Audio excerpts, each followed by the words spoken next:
want me to be here this morning, but here we are again. The cases across the country are spiking massively.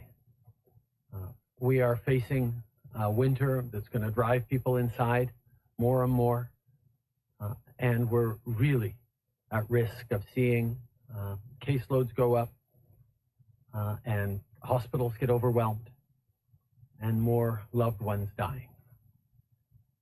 So we need to do everything we can right now to slow the spread of COVID-19, to stop this spike in its tracks.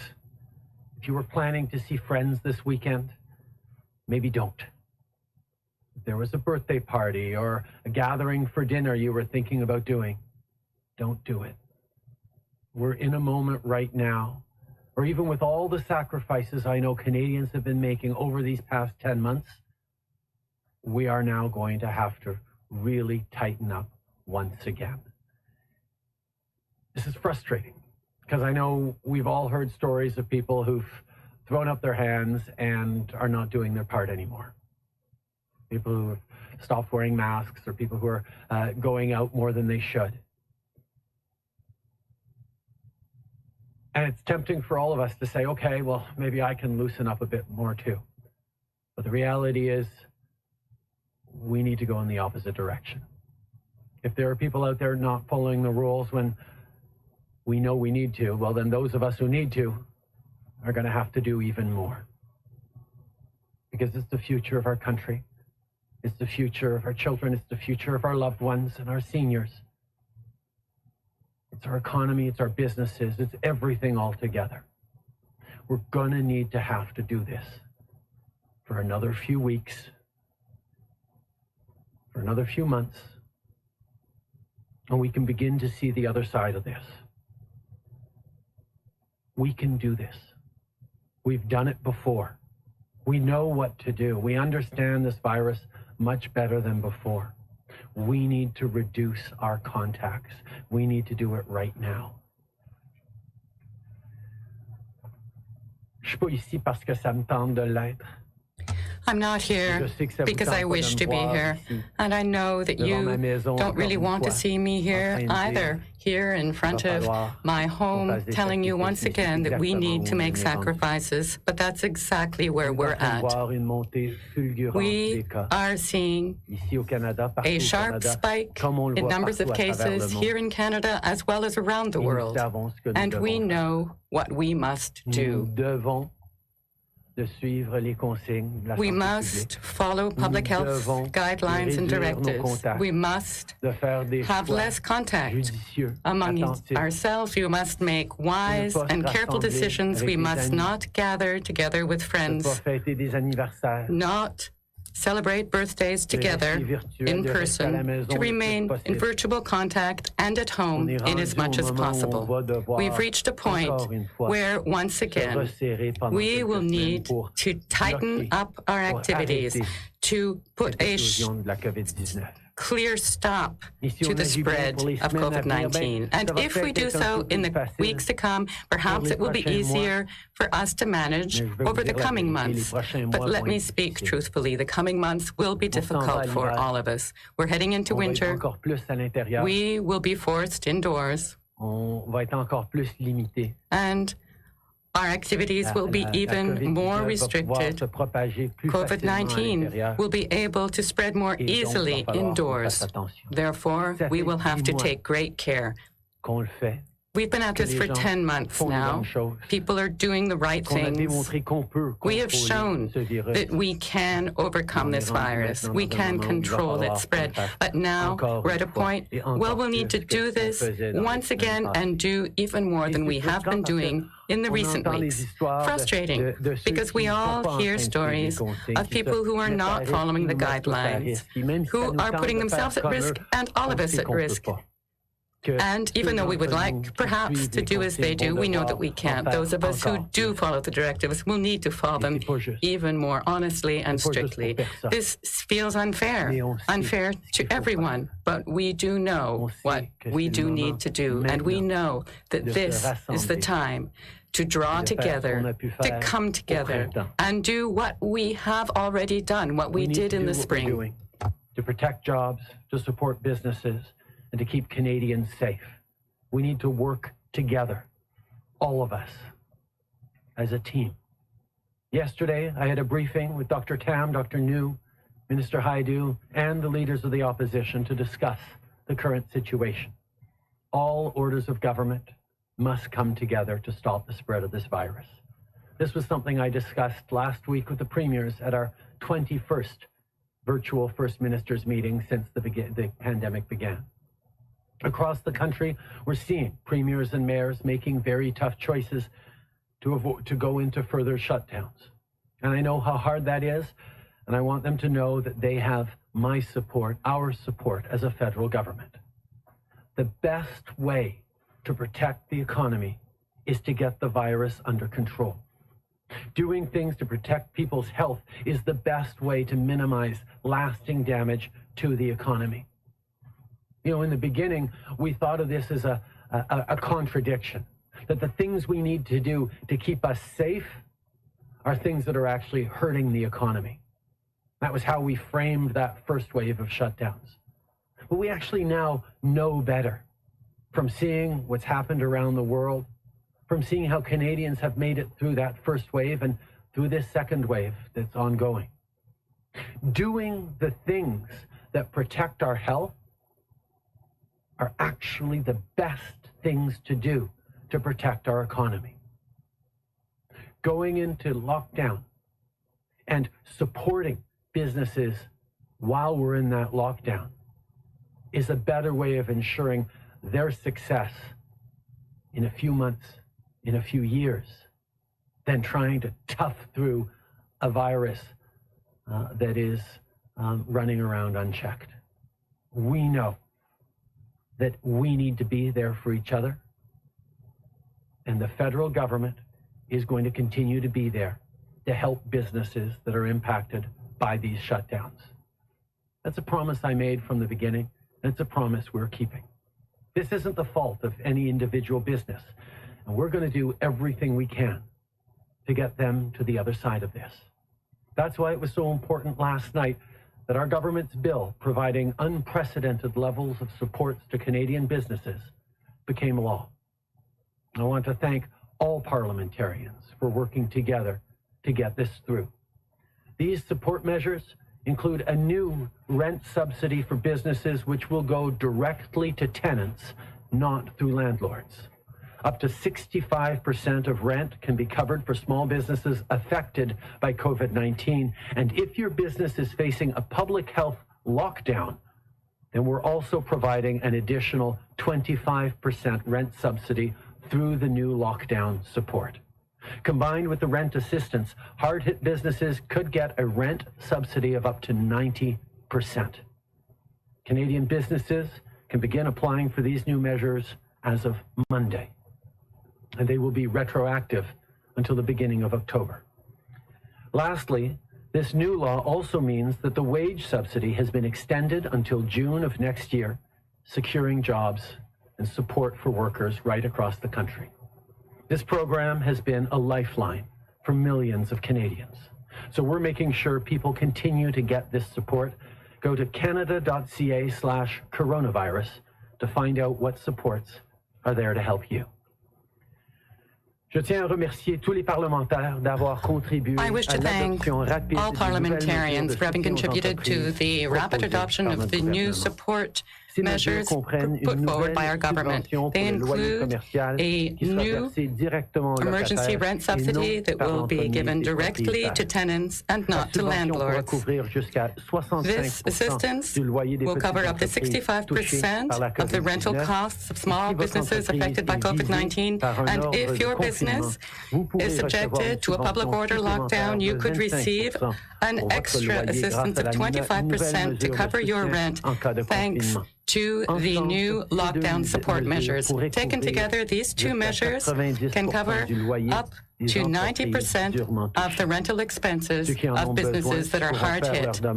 Those who need This assistance can put in a request as of Monday morning. Moreover, the Canadian Emergency Wage Subsidy is extended through June of 2020. For further information, go to the website canada.ca/coronavirus. Just like our government is here to support businesses, we'll also continue to send additional targeted support to areas that are seeing concerning situations with rising cases.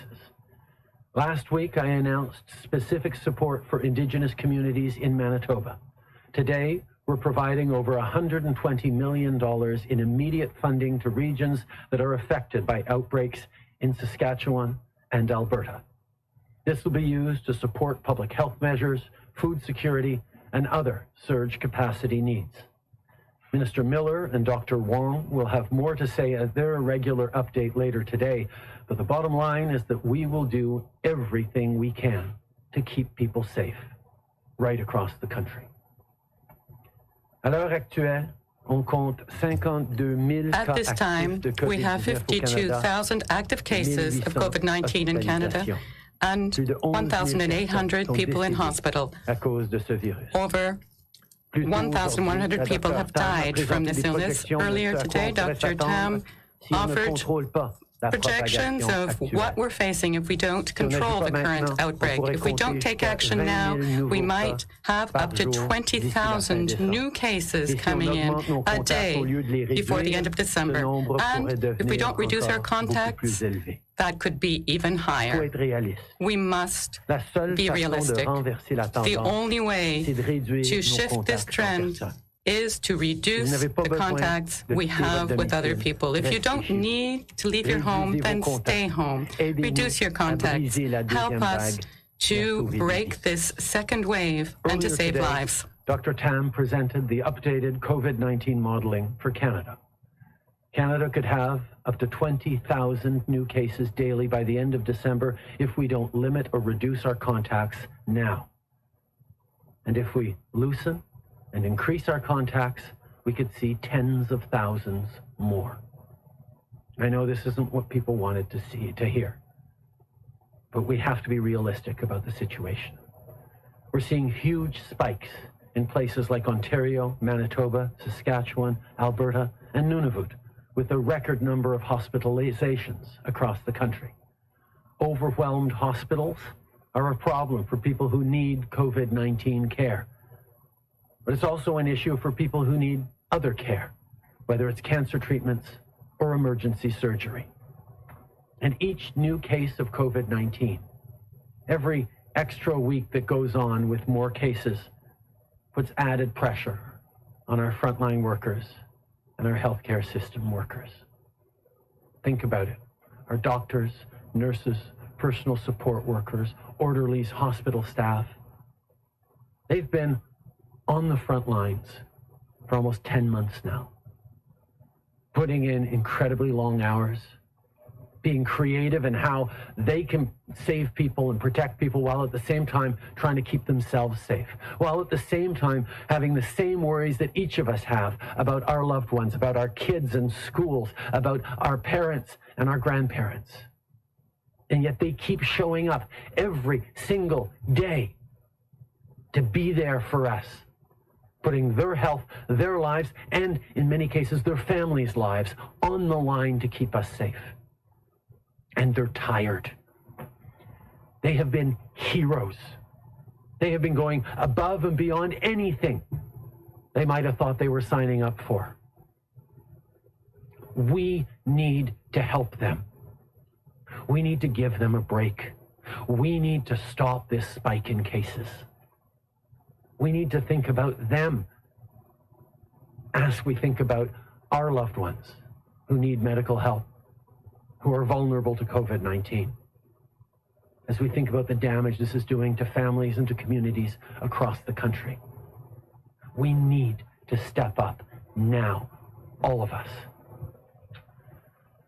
The numbers show that right now, more of the most vulnerable Canadians are getting COVID-19, including seniors. And outbreaks in long-term care homes in Indigenous communities are rapidly rising. The only way we can reverse the tide is if we immediately reduce the number of people each of us come into contact with. If you live in a region that is experiencing a surge in cases, stay home if you can and avoid all non-essential travel. To employers who can do so, please make arrangements for your employees to once again work from home. And if you don't need to, don't leave your home. And if you haven't already, join the over 5.3 million Canadians who've already downloaded the COVID Alert app. 5.3 million Canadians. That's over a quarter of all the Canadians in jurisdictions that have used the app who own smartphones. We are on our way to making a difference with this app because every use alerts other people that they need to be careful. And it's an addition to contact tracing of nurses and public health professionals calling up to see who you might have come into contact with. This will catch people you didn't even know you were in contact with. It's an easy thing to do to download the app for free. It's an easy thing to do to take a moment once you receive a COVID-19 positive diagnosis to plug it in. Many provinces give you that code right away as soon as you get your positive case, so please plug it in immediately. Some other places require you to make a phone call, which will take a minute to get the code to plug it into the app. But doing our part with this tool will make a huge difference. And I said that's 25%, over 25% of all people in participating provinces that have the app and have smartphones. Of course, there's 2 provinces that haven't yet made the app available through their healthcare system. I want to directly touch on that right now for people in Alberta and BC.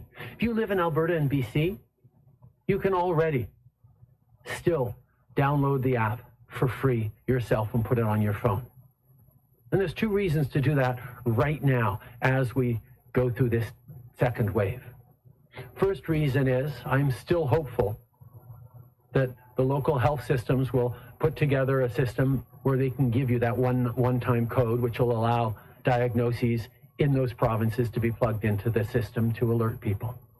But secondly, from the minute you download that app, it starts to work in tracing your contacts with people who also have the app. So if you're in Alberta and you come into contact inadvertently with someone who then goes home to Saskatchewan and gets tested positive, you'll be alerted that you should maybe get yourself checked. It can work even if your health system isn't yet on board. It's free, it absolutely protects your privacy, and it's an extra tool we have at a time where we need to be using all the tools we have to keep ourselves safe. That's what we need to do. Il y a plus de 5 millions de personnes qui ont téléchargé Over 5 million people have already downloaded the COVID Alert app. So I encourage everyone to do so. Once you have the app, use it. It may warn you that you've been in contact with someone who has tested positive. If so, follow up, isolate yourself, get tested. And if you get a COVID-19 positive diagnosis, then plug the 8-digit code into the app to alert those you know and those whom you don't even know that they too should get checked. It's free. It respects your privacy. And now, over 25% of the admissible population, people of us who have smartphones, are actually using it. It's an extra tool. And these days, we need every tool in the toolbox to get through this pandemic, this crisis. I'm counting on you. I'm counting on all of you. Help us beat this second wave. Save lives, because that's what's at stake. Every person that we lose to this virus is someone who has family and friends who love them, who had plans for tomorrow and things they still wanted to do. I think about the woman in Toronto who survived the Holocaust and recently passed away from COVID-19. Forced to flee her home during the war, she and her family ended up at a labor camp in Siberia. She made it through and started a new life in Canada. She got married and had kids who loved her dearly. So to her loved ones, my deepest condolences for your loss. And to the thousands of other families who've lost someone because of COVID-19, my thoughts are with you. Every loss is a tragedy, and each story reminds us of what is at stake in this fight against the pandemic. Our parents and grandparents, our friends and neighbors, people who give so much joy to those around them, people who are loved. Je sais que c'est pas facile. I know this isn't easy, but we have to be able to count on each other. We've been at this for 10 months now, and our first-line workers in the healthcare services are doing extraordinary work to support all of us, to help us. Our doctors, our nurses, everyone working in our hospitals, in our health system, they are there for us. They are putting in long hours. They are dealing with incredible challenges, unexpected challenges that they had no idea they would be facing, and they're doing so as they manage the same level of stress that we're all managing. Will I get sick? Will I bring the illness back to my home, my children? How will my children get through this? How will I get through this? The same stress that we're all living with, they have that on top of their responsibilities to help and save each and every one of us. That is what they've dedicated their professional lives to. They've shown this path, but no one chose this pandemic. And we must do all we can to help them now. We must step up now to support them by stopping this spike in cases. And as a government, we will remain here for you, for all of you, providing direct federal aid for workers, families, and we will not let up, because we will get through this crisis together. If you have to stay home, we'll be there for you. If you have to close your business temporarily, we will be there for you. We continue to listen to the experts, to the doctors, and we are taking all necessary measures when it comes to personal protective equipment, to vaccines, everything to ensure that Canadians remain safe. I will be working from home as much as possible, and I'll be addressing you again from these steps next week. Now is the time for each of us to once again rise to the occasion and do our part. We know what to do. We know how hard it is, but we know it works because we did it this spring. Together, let's bend the curve and keep each other safe.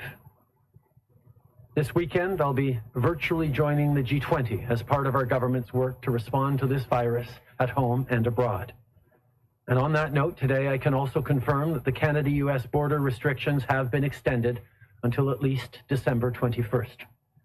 We will continue to work with our American counterparts to keep people safe on both sides of the border. I can confirm that the Canada-US border restrictions have been extended now through the 21st of December. We continue working with our colleagues on the south of the border to ensure that all remain safe in both countries. We're also continuing to work with our partners, collaborate with them around the world, not only to protect Canadians, but to rebuild a strong economy that works for all.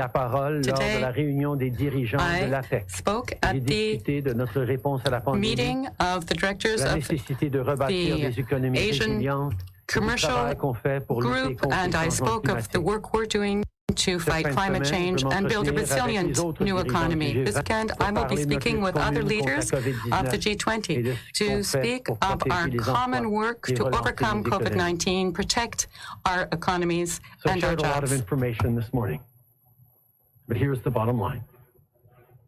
We have a long winter ahead. As the weather drives us indoors, we really are in danger of seeing more transmission and far too many more deaths. It'll be tough, but we know what we have to do. Wear a mask, keep your distance, download the app and use it, avoid gatherings of all sizes, and know that together, being there for each other, we will get through this. Merci. Thank you, Prime Minister. Merci, Monsieur le Premier ministre. On va commencer la période de questions aujourd'hui par We'll begin the question period with one question and one follow-up. First. Thank you. Merci. Première question. Thank you. My first question is for Catherine Lévesque of Canada Press, Canadian Press. Thank you, Mr. Trudeau. Radio-Canada is saying this morning that some members of your caucus would be unhappy by Quebec's announcement about the possibility of families gathering over Christmas. Are you unhappy with that announcement? No, not at all. I think that Premier Legault is doing everything he can to recognize the reality in which people are now living, to encourage them to do everything required to reduce their contacts this week and in the weeks to come in order to perhaps have a little break over Christmas that won't cause another major outbreak of COVID-19.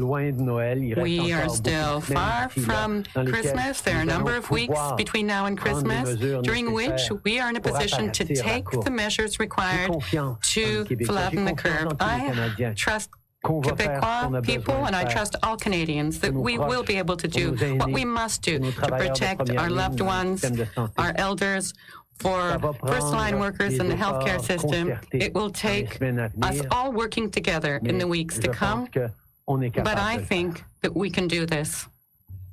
I think we need to recognize that there are many weeks still until Christmas, and it's right to give people hope that there might be ways we can gather at Christmas, but so much depends upon what we are doing right now, immediately, to reduce our contacts, to get through these next weeks and see the cases that are right now spiking almost out of control get back under control.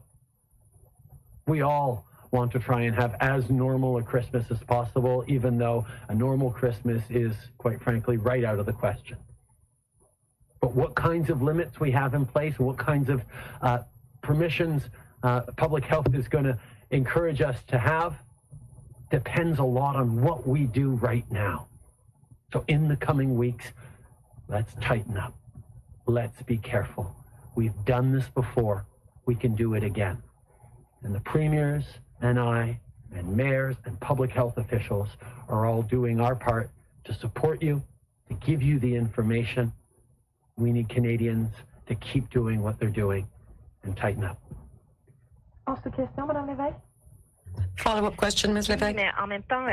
Yes, that said, since this morning, since a number of weeks and months, you've been asking us to reduce our contacts. Do you think it's a good idea that Quebecers should be allowed to get together 10 at a time over 4 days at Christmas? As I've said, look, many weeks between now and Christmas, and between now and Christmas, we have every reason to hope that people will do the right thing, that we will see a reduction in numbers of cases that will allow for us to behave as we hope we may be able to without more outbreaks. We know that people are tired. I know that people are just fed up.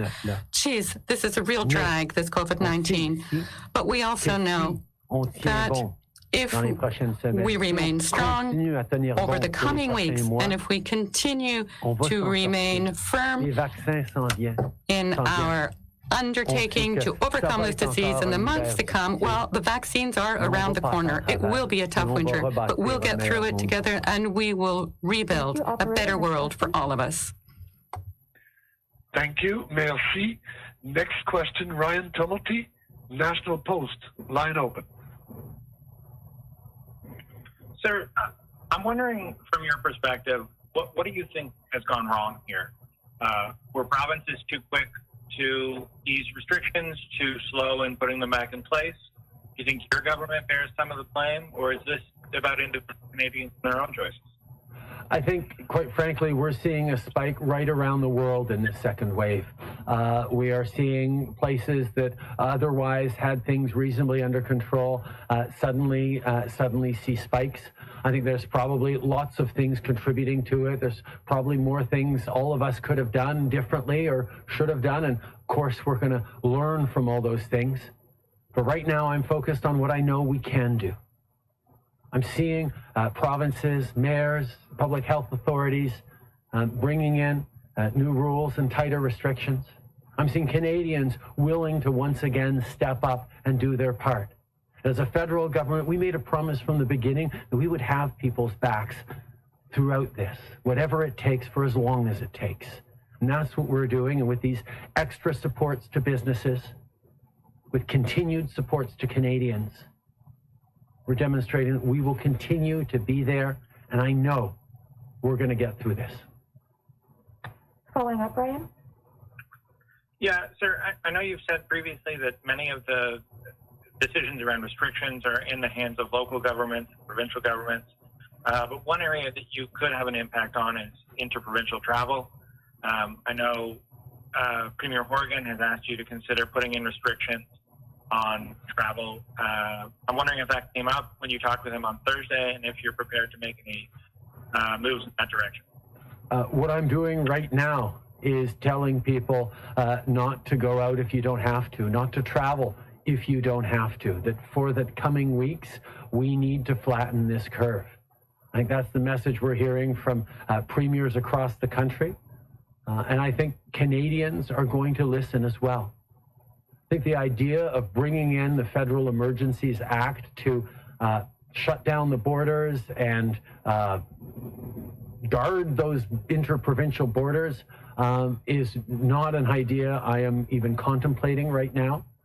I know that there are certain regions who have made decisions to protect and to close their own borders. The Atlantic bubble certainly didn't happen because the federal government mandated it. The provinces in the Atlantic stepped up and limited travel in their bubble, and it has worked very, very well, but they didn't need permission or direction from the federal government to do it. They just did what worked for them. Our northern territories have regularly brought in restrictions to protect themselves as well. Provinces have lots of tools at their disposal, and I'm not looking to bring in a federal hammer to try and do things when we've seen provinces be very effective at doing them themselves. But I will add my voice to all those voices across the country, from doctors to premiers to mayors who are saying, let's do what we need to do right now and flatten this curve to get this explosion of cases in the second wave back under control. Je pense que je comprends que les gens veulent voir. All right, I'm going to come in after this is over with some thoughts on the fear-mongering that your fearful leader is giving to you right now. Translation's not great. Unless you need to, don't travel unless you need to. It's risky, and we all need to do our part to reduce this COVID-19 outbreak. We don't need to have a federal government bringing in the Federal Emergencies Act to prevent people from moving around. If provinces decide to bring in extra rules to that effect, they can do so. And this is something we saw in the Atlantic provinces. They didn't need the permission of the federal government. They weren't directed by the federal government to create a bubble, and they did it themselves. And it worked very well for them. Same for the territories to the north that have brought in restrictions that have protected them rather well up until recently and continue to enact appropriate measures for themselves. Premiers do have the tools to do more, but I do know that they are saying, as I am saying to you, that now is the time to reduce our travel. Operator, last question on the phone. Thank you. Merci. Prochaine question. Hélène Buzetti, Le Devoir. À vous. Oui, bonjour, Monsieur Trudeau. Je vous amène sur Hello, un Mr. autre Trudeau. sujet. I would like to address another topic. There is a sort of cabal on social networks about your statements regarding the Great Reset of the economy. This term is used by people who imagine there's some sort of a He loves this question. taking the COVID as a chance to start this new world economy. What do you think? My responsibility is to protect Canadians, to keep track of what's going on now with the actual pandemic and help as many people as possible get through it, try to create a more resilient and stronger economy.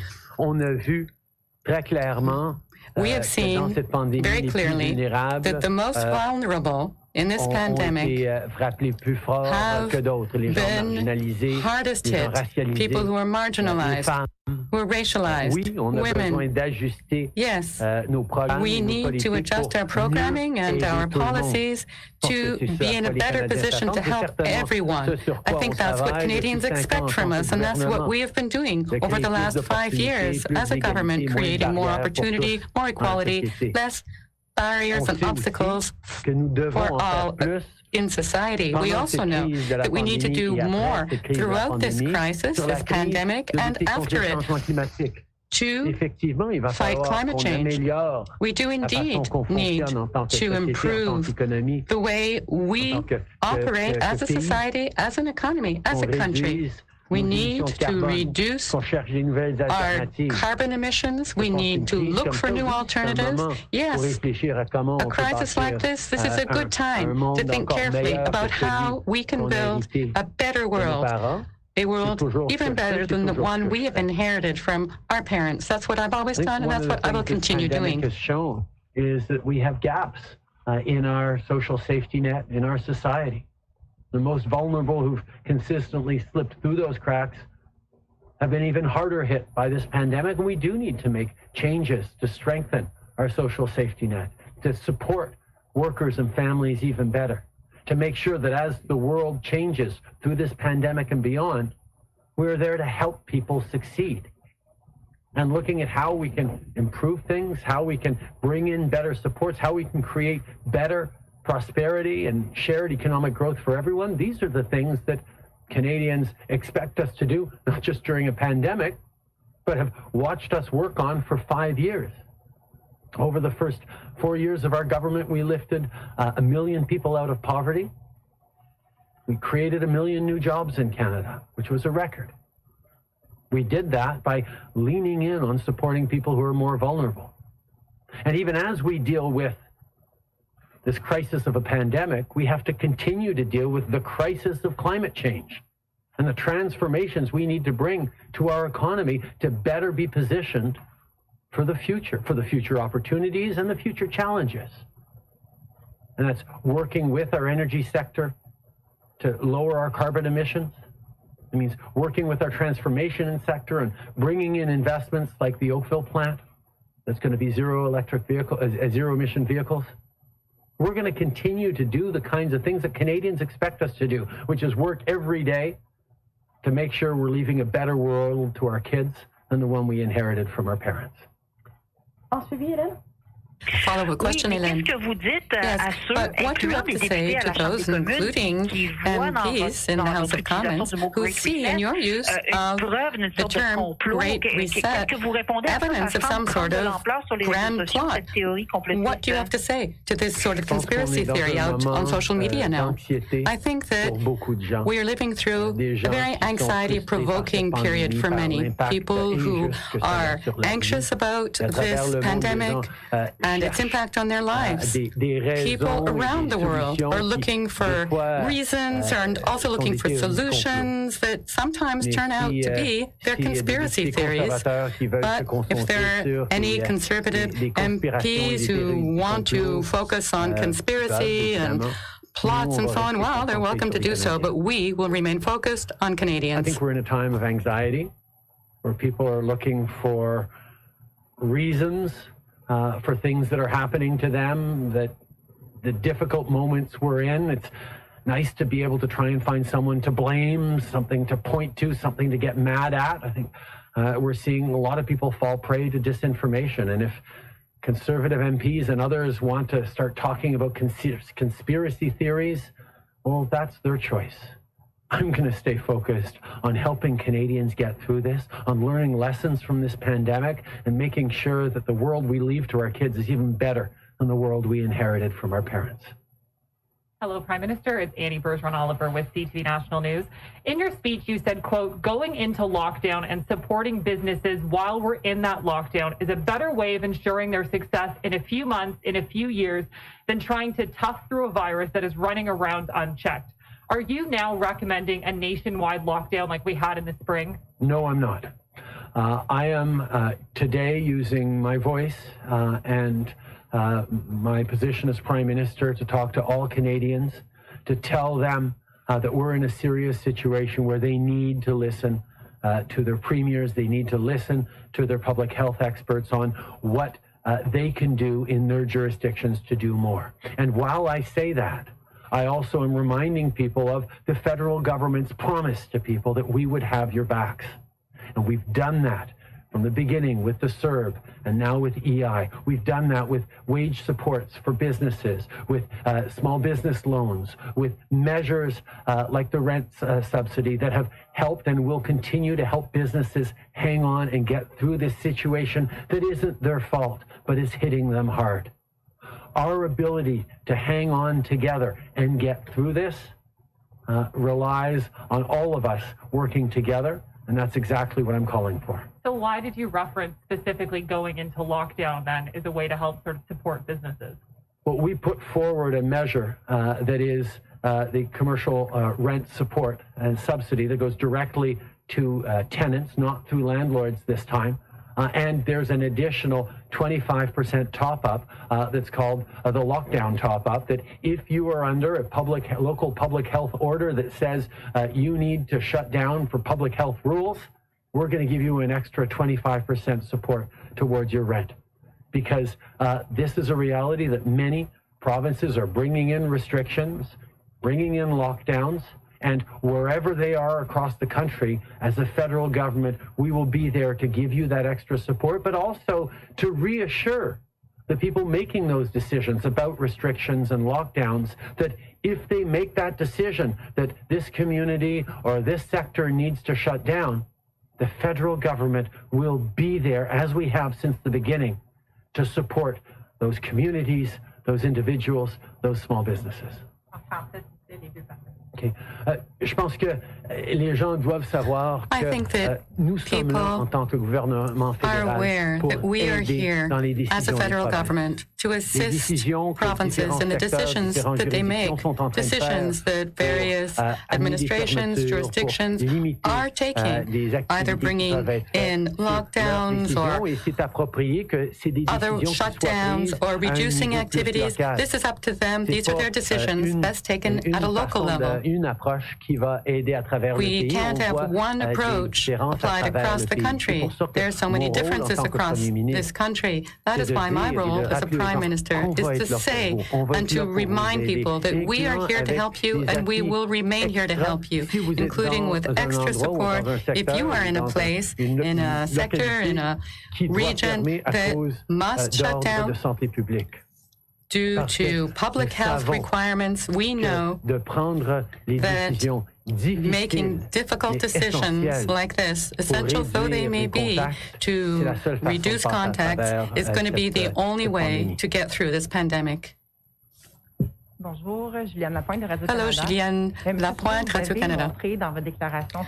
You said in your earlier statement that you find it very frustrating to see so many healthcare workers having made so many sacrifices already and watching the figures rising and struggling with their own anxieties. I understand as well that you want Canadians to have some hope for the Christmas holidays, but if we allow for gatherings over Christmas, as is being proposed for Quebec now, don't you think that that will put extra pressure on healthcare workers who have already done so much? And what will you be doing over the holidays, sir?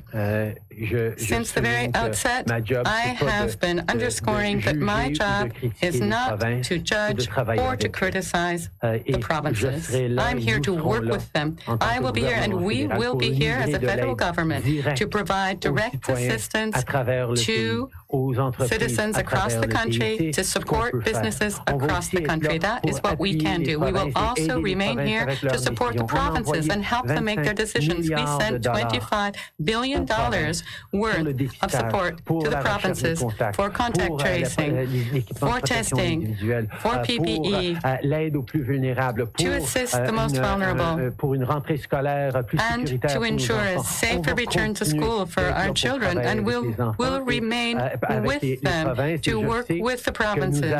And we will continue, I know, to make appropriate decisions together.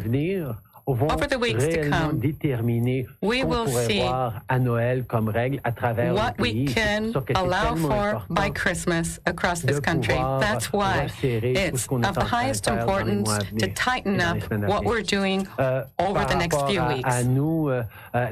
As for myself, well, this Christmas is going to involve a lot of time on the phone, on FaceTime, on Zoom with family members. I will be here at Lac Mousseau with the immediate members of my family, and nothing more than that. We're going to be in a very small bubble. We're going to take a moment to relax and celebrate the end of this year. Wow, this really tough year.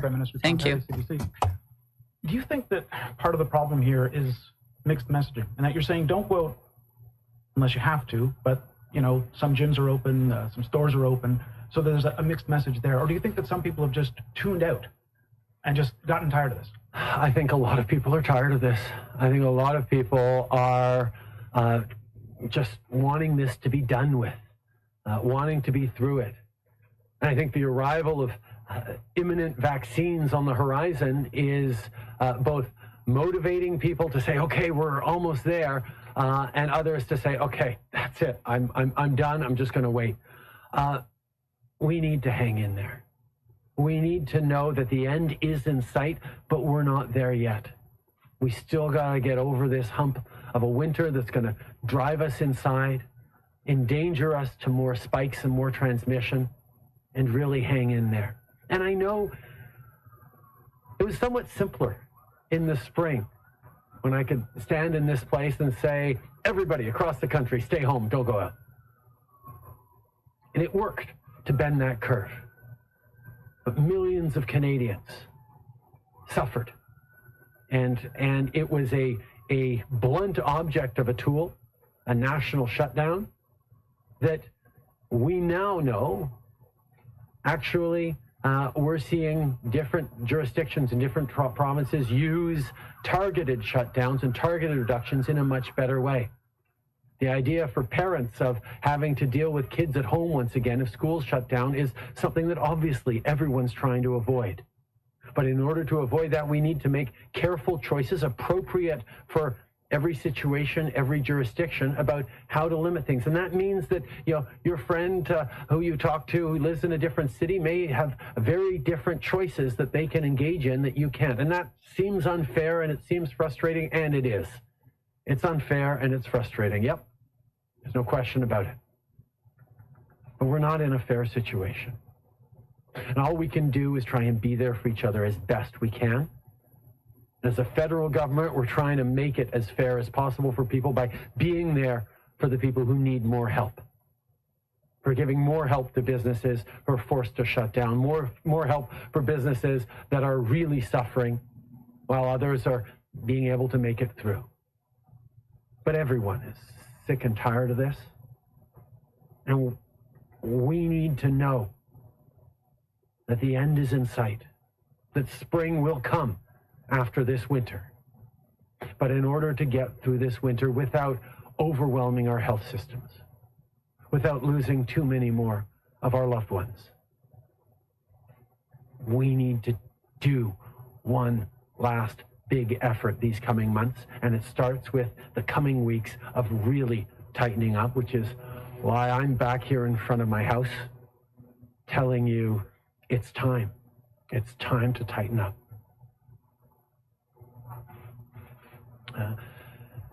Je pense que je comprends que les gens sont fatigués. Look, I really understand that everyone is tired. The situation is frustrating. It's unfair.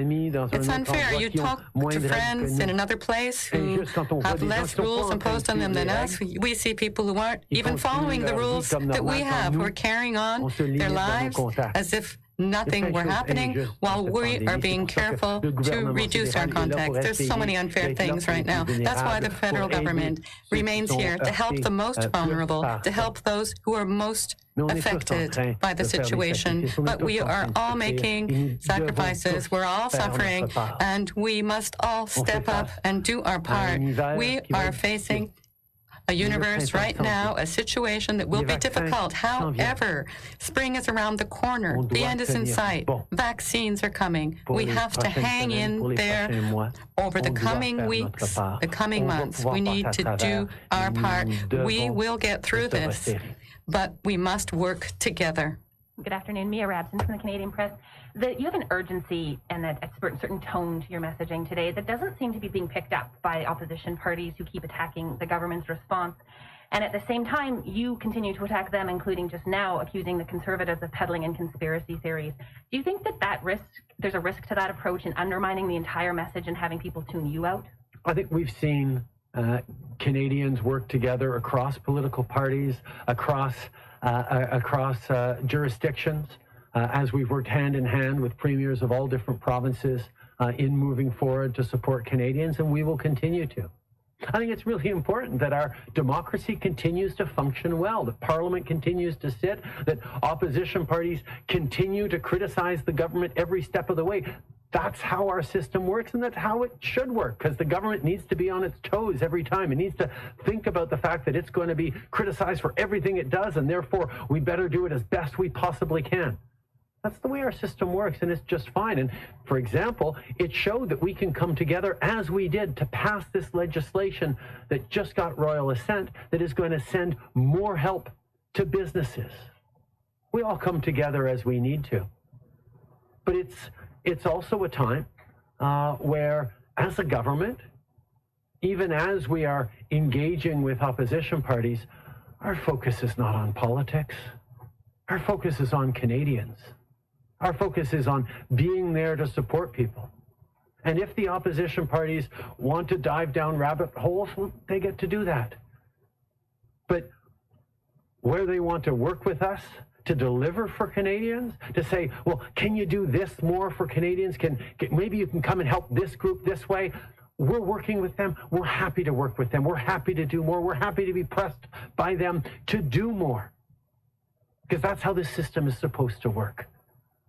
So yes, it can be frustrating to Canadians to see politicians, taking jabs at each other every now and then, but they also need to know that we are working together when it matters.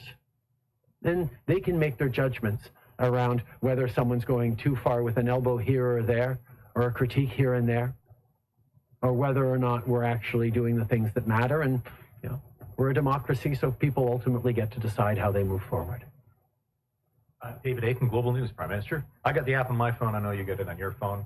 The federal government could do a whole lot to compel people to have it on their phone. For example, I wonder if you've considered any of these. All federal government employees, if you've got a government smartphone, you're going to have the app on. All federally regulated industries, airlines, banks, if they own a smartphone and give it to employees, it's got to be on here. The CRTC tells us what can and cannot be carried on TVs. What about telling telecom carriers? Every new phone you sell out of the box has the alert pre-installed and the default is active. Have you considered some of those measures? We have, and they are measures we are continuing to consider. We've seen a number of companies step up and promote utilization of the apps, delivery companies saying all of our drivers will have the app, so you should have it too. There's lots of messaging we have. One of the core elements, though, is we want people to feel like they have ownership and agency over their decisions. I mean, there's so little that people can do in a pandemic, or seemingly it's this global thing that is so much bigger than us, that having things that you can actually choose to do and make the right decision to do and help each other out is very powerful. We don't want to order people to have it. We know Canadians want to do the right thing, which is why it is really important for me that it be voluntary.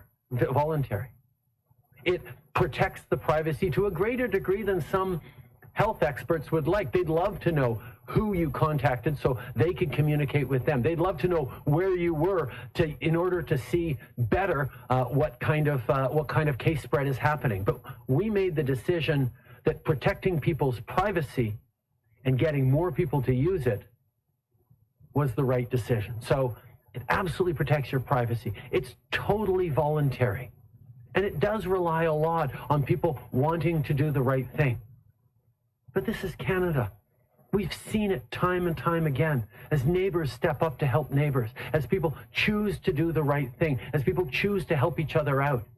And keeping this app voluntary and entrusting Canadians with the responsibility of doing their part to help people is also a very important measure, even as I continue to say every time I get a chance, download the app, use the app, plug in your code if you get a positive test, get yourself checked if you get a notification. These are the things that we can do to help prevent this terrible pandemic.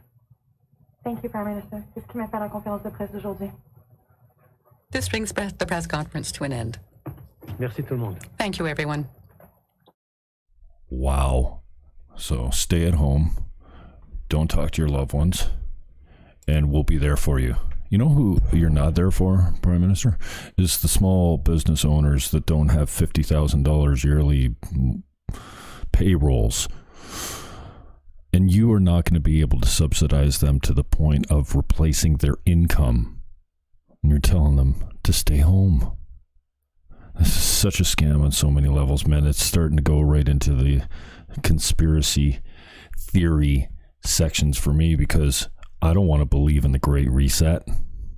Politicians say stuff all the time. I don't want to believe that this is this man's underlying commitment to break you so that you're completely dependent on the government so they can provide all the solutions for you so they can stay in power.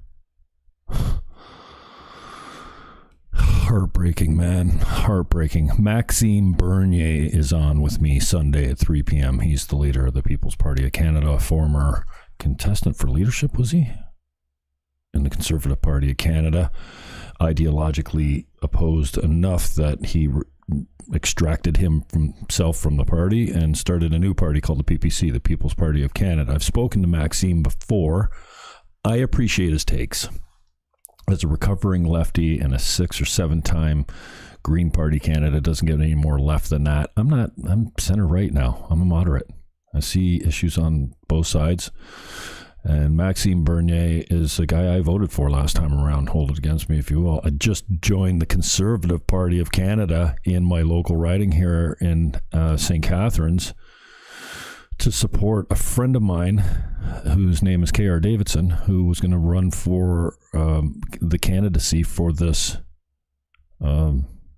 riding federally. And they basically blocked him. So I joined a party. I gave him my $15 because I wanted to support this guy. And you got to, I wanted to vote for his candidacy at the EDA level. And HO blocked him, basically. And they acclaimed their preferred candidate. So the democracy doesn't live in any of these parties. The CPC wants to say, we're democratic and we have open nominations. Bullshit. None of these major parties have open nominations unless you don't want to consider the Greens a player.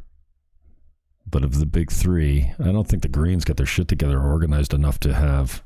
Well, you know what? No, even in the Green Party, they don't have open nominations for the most part. A lot of head office control and support. So I've been looking for a party, and I gave Maxime shit. Max Bernier, Sunday, 3 p.m.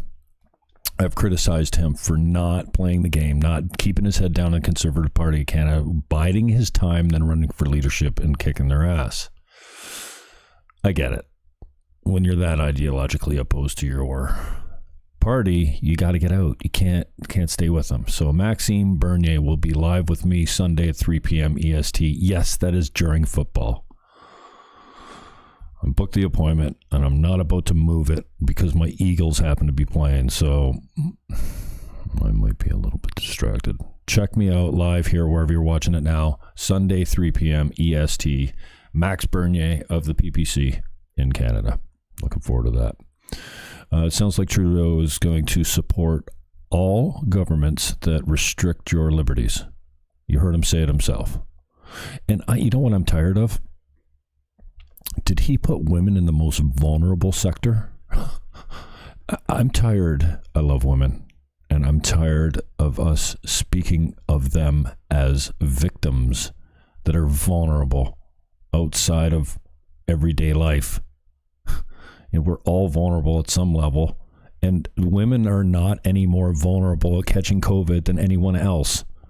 Posted yesterday on my fake book, where the lefties live in great numbers, that minorities are not contracting this virus in disproportionate numbers. Stop it. Oh, it's just, no, is it wiping out the homeless community? They seem to be doing fine. Can we stop talking about women like they're victims and vulnerable or equal to men? Now, here's the thing with women. They're completely not equal. Actually, we put them higher than men because they give life to our offspring. Yes, they're to be protected and respected. They're not victims, and they're not vulnerable, and they don't need a hand up or any special treatment. Fuck's sakes. I gotta watch my mouth. Anyways, wherever you're watching it now, we have a new YouTube channel. We're on a bunch of different platforms now. The government doesn't know what's best for me, and they've proved that time and time again, and there's no way that they can replace the income. They're telling you, if they're telling you to stay home and not run your business, or if you're in Niagara and you've got an appointed doctor that is locking down your businesses to a point where you're starving and going broke, you can't survive on these new rules that Hirji put in place. I carried the full council meeting last Wednesday night, this Wednesday night. It was only 2 days ago. It seems like it was exhausting. It was a 4-hour meeting. I stayed with it and then gave some commentary all the way through it. You may or may have not enjoyed that. It was a painful meeting to listen to. I'm glad Laura Yip ejected from the conversation and had to leave the meeting for a family emergency. Thank God. Because it was a unanimous decision to vote for basically a resolution that told Hirji to stop what he was doing, and oh, by the way, if you break the rules, we're gonna publish your name. So Walter Sendzik brought a motion that was unanimously passed, and if Laura Yip had stuck her ass around, she would have voted against it. Either way, it's meaningless because Hirji doesn't need to do anything with it because he's not mandated by the council. He only answers to the premier or the province. And oh, by the way, if you get caught without a mask, we're going to publish your name. I know it's probably not going to come to that, but you gotta look at the letter of the law, and this is what they're passing. So I almost said Trump. Trudeau just told you that he's going to support any level of government that restricts your liberties with the hope that it gets this virus under control. I should have started out with this. You can't control a virus. If you could, there would be no cold remedies necessary. There'd be no medications that could... If you could control the virus, you wouldn't get sick. You tried in the spring, and this guy, we know it works because we did it in the spring. Well, no, actually what we know is what you did in the spring didn't work. What we know is masks are not flattening the curve. What we know is lockdowns are killing more people than the virus does. The cure cannot be more deadly than the illness itself, but that's exactly what we're seeing now. There's more people, I'm telling you, they're dying from unintended consequences of lockdowns than the virus itself. And I'm not having it. I'm not taking it laying down. Here's another thing. I mentioned that you can't replace income. Small businesses are, like I said, if you're under $50,000 in payroll yearly, I think it is, then all these, loans and subsidies and stuff, they don't apply to you. You can get the CERB and maybe you get an EI personally, but that does not replace your business income. that the government is mandating you out of, i.e. restaurants and lots of other ones. Can't replace a business's income with subsidies and welfare payments. People are losing their minds, their houses, their businesses, and you're clapping along as your prime minister continues to sow fear and division, actually making it the little guy's fault for not wearing a mask or not staying home or going to see. Like, seriously, I have given no one this disease. And I'm not playing your rules. I still get a life. I still have some form of business to get done. I still got to go out. And you know what I'm doing a lot more of? Boozing. I'm not even that big a drinker. But when I drink, I drink. And guess what I've got more of now than I've ever had? Two things. Time and anger. Like, it's nasty. I get it. And you know what? I'm pretty lucky. I think I've been pretty stable mentally throughout my existence on this planet. Yeah, I got my issues, but I'm pretty lucky mentally, I think. Pretty stable. And I can tell you, I haven't been handling the isolation well. I haven't been handling being completely out of work well. And I'm not special. I'm not the only one. But this idea, even Matt Holmes on 610 CKTB said it the other day. He expects government to replace business income. And you can't. We're already going bankrupt with welfare payments, CERB and EI. We do see. Here's another thing. We understand the disease, and we know what going into this much debt does to us. And we know how long it's going to take to pay off. Well, now what? Jagmeet Singh is up? Oh, that's all I need is another fucking socialist pig to tell me to stay home. Fuck. We have no further questions. There are no... Nous n'avons plus de questions. We'll now take questions from the room. Nous allons maintenant prendre les questions de la salle. David? Hi, Mr. Singh. David Thurton from CBC News. Hey there, David. So what further supports are you calling on the government to offer? Because CERB has transitioned to, the enhanced EI. There's recovery benefits and that kind of stuff. And you fought for that and you claimed victory for getting that. So can you just tell us maybe what further do you want to see? What are you proposing? What are you putting on the table that the government specifically needs to start doing now? Thank you for the question. As we're seeing the numbers increase after yesterday, things changed for me yesterday. When I saw the numbers and they were put out today, we are in, it's not like we were just transitioning along, things were difficult. There's certain sectors that are going to be hard hit and a transition would be okay because it's going to focus in on some of the sectors like tourism and hospitality that are faced with increased difficulty in returning. That's one thing.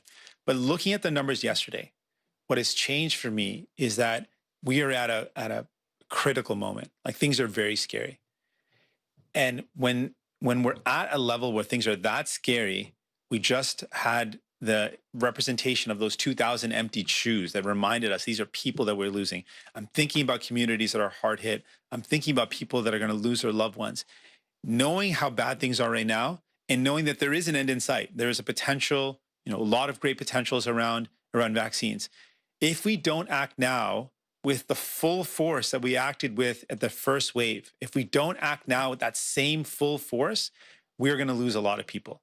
And after seeing those numbers, what changed for me is that we need to actually make it easier to get help to people. It is harder still. And it's limited still. We need to get back to a point where anyone who needs to stay at home can get that help right away. We need to change that. We need to make sure we are redoubling our effort. Imagine right now, we're at this point, and if we don't act, that we see those numbers, the 60,000 worst case scenario, or even the 20,000, which is if things stay the same, that is going to mean thousands of people die. So given that urgency, I am saying we need to put everything back on the table. It's only going to be for a short time because we know that there's a potential vaccine, positive signs in the future, but we need to do everything now to keep people safe. And I don't see that urgency. That urgency means putting in place the same supports that were there in the first wave that worked. Let's use what worked. If it worked in the past, let's do it again. And I'm saying everything should be on the table. Okay, I'm still not clear what exactly should be on the table, but can I ask you this? You raised yesterday that you had deep concerns about what was happening in Brampton, specifically the cases and the state of the situation there. What do you think provinces, what do you think premiers need to be doing right now? Because the response isn't just at the federal level, it's also at the provincial and territorial level. So can you talk about that? Absolutely. And I think there has been a complete abdication of responsibility on the part of Premier Doug Ford. Without a doubt, he'll come out and make announcements, but he has not put in place any funding to help people. He sat on dollars that have been presented, that have been delivered by the federal government. Due credit, the federal government has provided funding. The Conservative government in Ontario has done nothing with it. They've not spent that money on helping people. And we're seeing the hardest hit people are the essential workers, people that can't stay at home, people that have to go out and work. And we know that in regions like Brampton, that's where we have the essential workers that bring the food to grocery stores, that provide the transportation, that work in the factories, that package and ship the supplies that people need. So these are the most essential workers that are the most at risk, that are getting the highest rates of contraction. And we've got a provincial premier that's doing nothing. And now we've got an announcement today about how serious things are. And I'm saying what we need to do is what worked in the first wave has to be applied now. We need to have an easy and quick, accessible way to get support to stay at home. It's not easy. It's not accessible. The support that we had advocated for is not as easy as it was in the first wave. We need to make it as easy. We need to make sure that people that are going to work get all the support they need to be safe and to be healthy. Those things are not there. We need to learn from what worked in the first wave. Everything that worked was to give as much help as possible directly to people so they could stay at home, and to acknowledge that people who can't stay at home, they need support. They don't need to be blamed because they're frontline workers, they're essential workers. They need support and help to stay healthy. That's what I'm asking for. One last time if we have another question on the phone, Opératrice. Pour l'instant, there are no questions on the phone. Do you have more questions? Yes, Mr. Singh, I'll just ask you a quick question here. We've seen calls from other parties and even non-political leaders that there needs to be an all-of-government, of all-leader approach, something like an intergovernmental task force that includes the experts. I can't help but think that yesterday's briefing that you had with Dr. Tam was somewhat like that. Is that something that you would like to see? Is that something that you would like to see where, all of our federal and provincial leaders are at the table at some point in time and you all are making decisions together and plotting the direction and the path that we're taking to flatten the curve? There's always merit in finding better ways to work together. So I support that broadly. But what I want to see is the action more so than working on a task force. And there's an urgency right now, and we need to move with incredible speed. And instead of thinking about long-term planning, there are some immediate steps that we can take right now that will work. And I'm saying let's just do exactly what we did in the first wave. When we wanted people to stay at home, and it was the right thing to do, we put in place great support to help people stay at home. Right now, it is harder to get help. It is demonstrably, measurably harder to get help to stay at home now when things are worse in the second wave than it was in the first wave. That has to change. And I'm not prescribing the specific solution, but it has to be easier for people to get help to stay at home. If we're asking them to stay at home, we have to provide that same urgent level of help. If it's an urgent call, which it is, then the help has to be urgent, and it is not urgent help. That's my problem. Secondly, it's the workers that have to go to work, that have to continue to work, are the ones that are the highest risk, that are getting exposed, that are putting their lives at risk and are putting their families' lives at risk. These workers need immediate help. So there needs to be an immediate response to get people the PPE, to get people the safety in their workplaces. And for that, we don't need to study it. We know what needs to be done. And I just want to see it done immediately. Governments know what needs to be done. The evidence is clear. Public health officials have made it very clear. I need to see that immediate action to respond to the urgency of the crisis that we're now faced with, given the new numbers that have come out.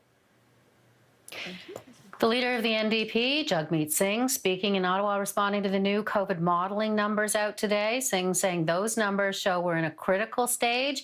He wants governments to use every tool available to fight back. And he criticized the Ontario Premier, saying he mishandled the pandemic, particularly in the hotspot of Peel region in that province. Singh saying it was a complete abdication of responsibility.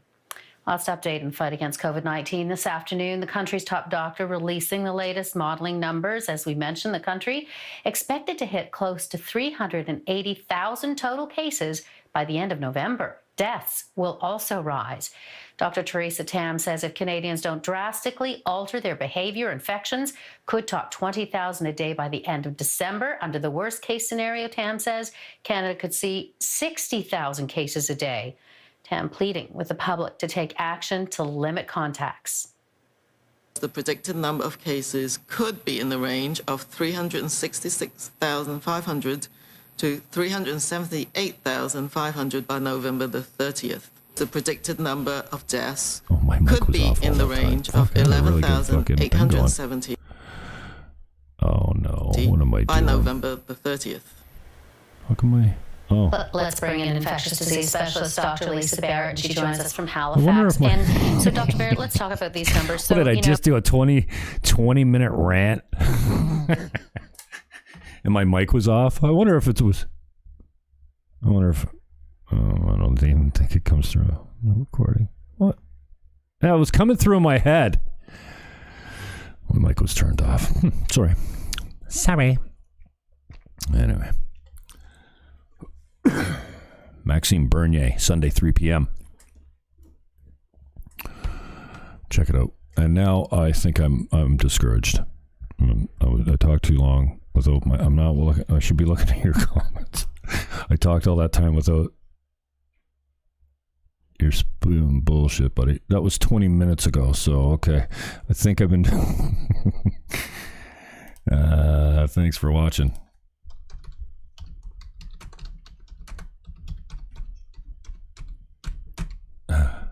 Loser at Media Critic 7. Well, smokes.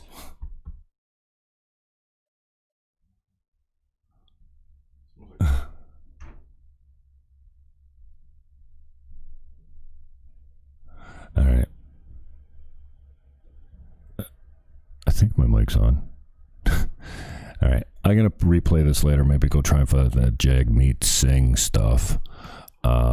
Start a new broadcast because I'm just coming in on the tail end of this anyway. So, man, I had a really good rant going there.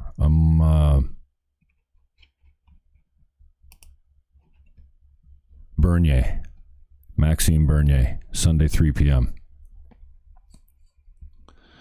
Right here, wherever you're watching this, you can find it.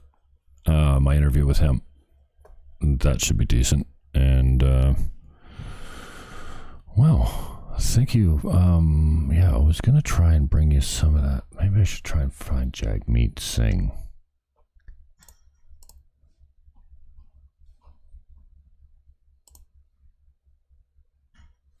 Let's see if I can go back to CH.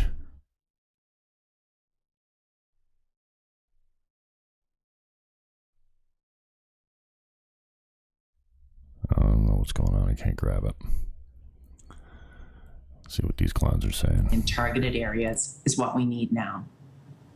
Yeah, and the Prime Minister even saying just a little while ago, obviously Christmas is not going to look anywhere near normal. But to that end, Quebec is not a good situation there with COVID, but Quebec saying, okay, you know what, it's going to be okay for you to get together with 10 people in your home to celebrate Christmas or the holidays, provided, I guess, that you take these 7-day breaks on either side of it. Is that a wise decision given the spread of the disease in that province? All right, so the media is going to continue just to sell fear, which is exactly what Trudeau just came out and did. He's going to support all the restrictions to your liberties by your local government and your provincial bodies. I'm pretty sure that he said when he was talking about the vulnerable sector, not just the old and the immune deficient, or the immune response deficient, or the immune vulnerable, or whatever it is. Did he put women in that category? And if so, why? I'm so tired of talking about women like they're victims, or equal. They're not equal. Actually, we worship women. We put them above men because they give life to our children. You fucking idiots. Yes, they need protection and respect. They don't need subsidies and special rules. They're not victims, and they're not dying in disproportionate numbers of COVID. What the fuck? Why was he putting women in the vulnerable category for COVID? Just more garbage, more fear.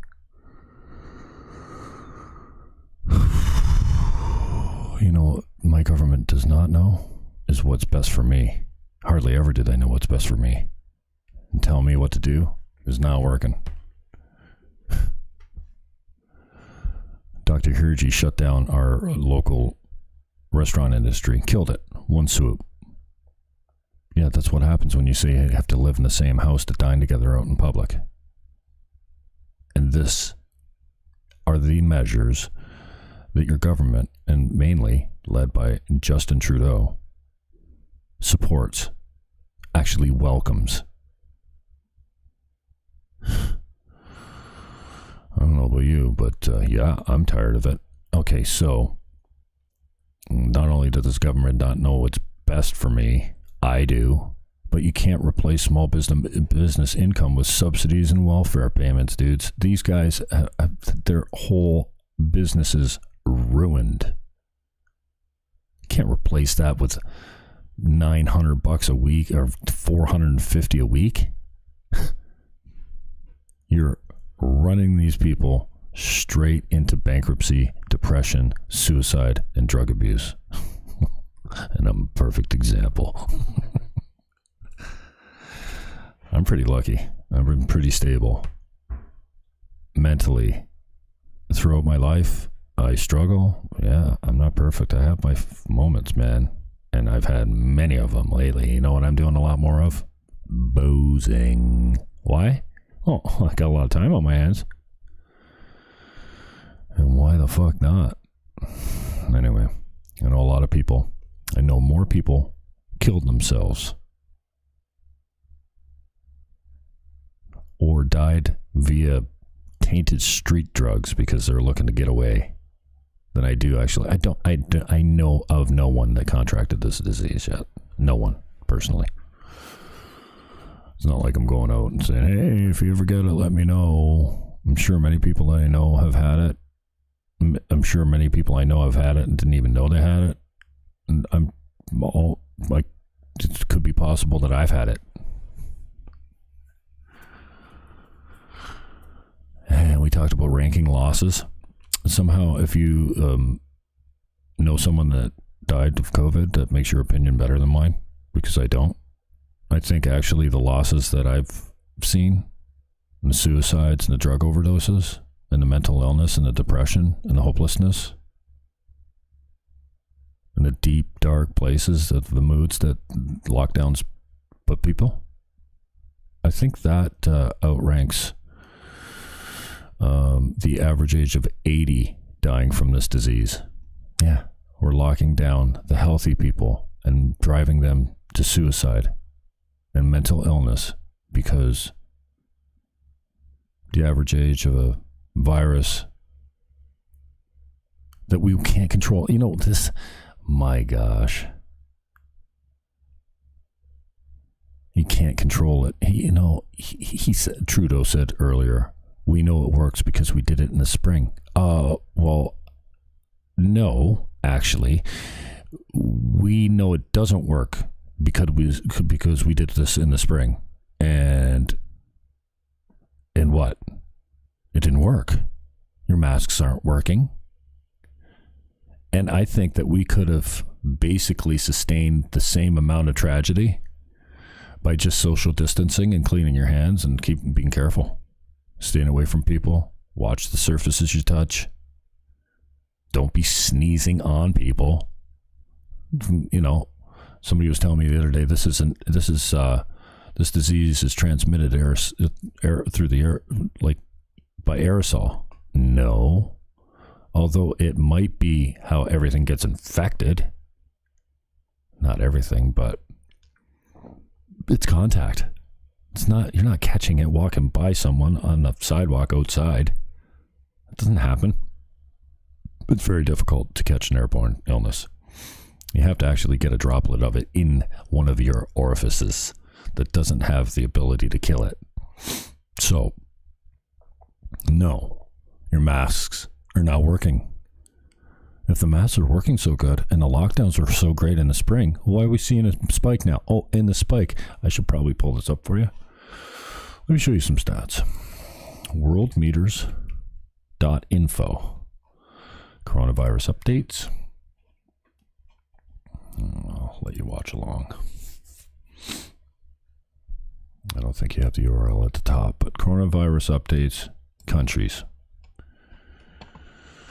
Oh, we'll take the states first. Why not? We'll go to closed cases graph, right? Down to the bottom, we're going to go daily. New daily cases. Huh. So their spike wasn't actually here. Their spike. Huh. I thought the spike was here. Okay, so daily cases. This is wave 1, let's call it, right? Let's call it 70,000 through the fat part here. These are new daily cases in the peak of wave 1, 70,000. And if we've started to peak, whatever, let's call it 150, 180. It's actually closer to 200. But let's just, for argument's sake, we could actually call this 50 and call this 150. Even though we're not quite there yet. So if we're talking 50, 150 for the fat part of the curve, even though the numbers are out a little bit, 50, 153 times the new cases, as in the spike. Oh, their death spike was here. So see, and this is strange because the death spike doesn't correlate with the infection spike. These are new daily cases, right? And their death spike was down here. Probably because it was new and caught us off guard and we weren't completely prepared for it. And at this stage, we're still not social distancing probably, right? It's really early. But in the peak of infections, if we call that 50K, and then we got 33 times, here's their, let's call them even 2,000. This is a peak of daily deaths here. We're not seeing that peak over here with 3 times the infections. Oh, maybe we're just starting to. But up until this point, all through this infection stage here, we were just seeing, well, in Canada, all right, so let's do this. 2,000, and then see, right around, well, it depends where you call the fat part. I can't stretch this out far enough to call the fat part. Who knows where we're at? Well, maybe we're approaching the old peak of deaths, but my interest is usually in Canada. What the hell? How'd I get way down here? Shit.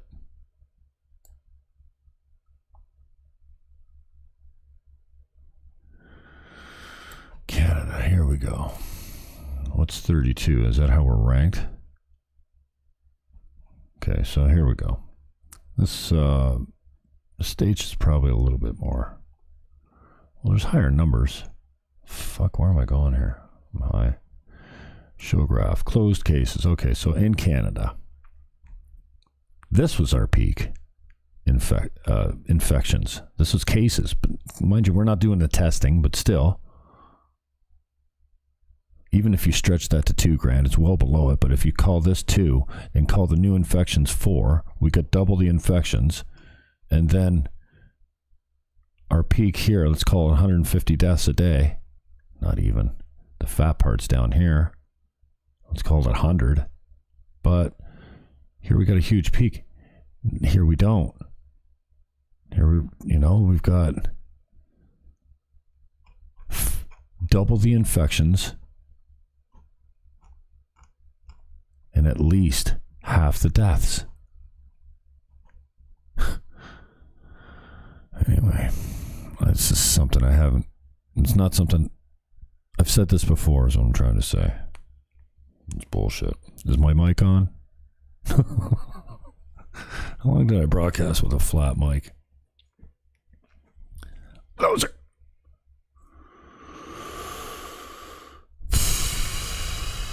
So somehow the losses of the COVID deaths, which is mainly old people, not that I'm making light of it, is somehow more valuable than the loss of life from suicide, drug addiction, domestic violence.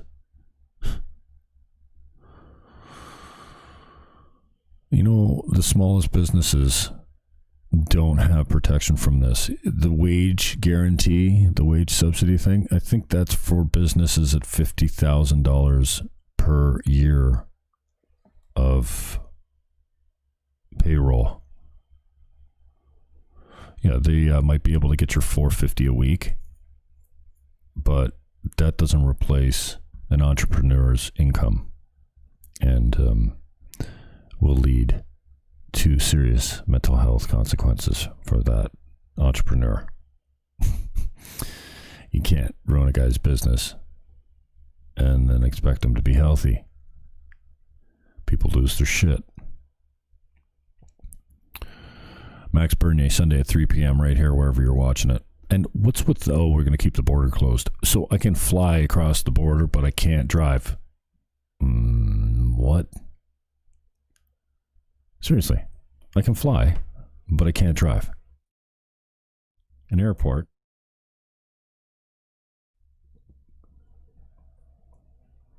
Which I can only, what's more filthy than an airport for a guy that's, very careful about germs.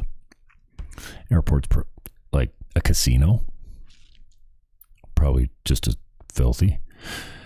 In fact, I'm so conscious of how I keep my hands clean that I consider the escalator handrail at the casino to be the filthiest thing on the planet, germ-wise.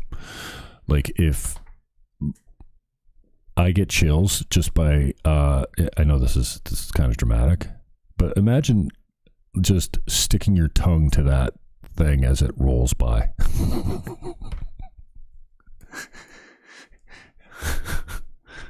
That's gross. So I don't touch the handrails when I go up, and I tell people that I'm with, I'm like, dude, totally wash your hands as soon as you go up the stairs, man. I'm telling you, that thing is gross. No, I'm not afraid of money. I don't think germs live on paper all that long, but that rubber handle.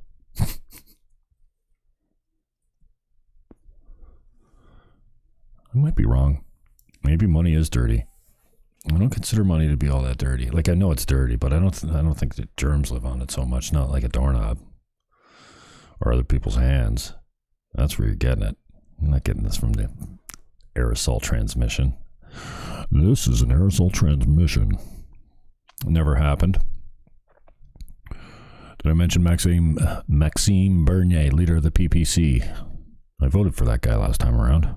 Or the local candidate. Sunday at 3 p.m. live right here. Check it. This message was brought to you by a whispering fearmonger. That's one thing that I try not to. If I think that you should be scared, I'm going to tell you, protect yourself. I don't know that civil war is coming. Maybe in the States. I'm not a fearmonger. But these politicians, that's all they've got. And I like how they blame the people that have just thrown up their hands and say, I'm not playing your game anymore. Like, oh yeah, the people not wearing masks, which is 1 in 1,000. You've got almost full buy-in on the mask thing. They're the problem. They're the reason that everything needs to be shut down and the second wave has come back, even though we predicted the second wave. Yeah, we're the problem. Yeah. If you went to see your family at Thanksgiving, you're the problem. If you refuse to wear a mask that doesn't work, you're the problem. I'm not taking it. Especially lying down. I won't. But I'm also not going to sow fear. Hope, maybe. Hope.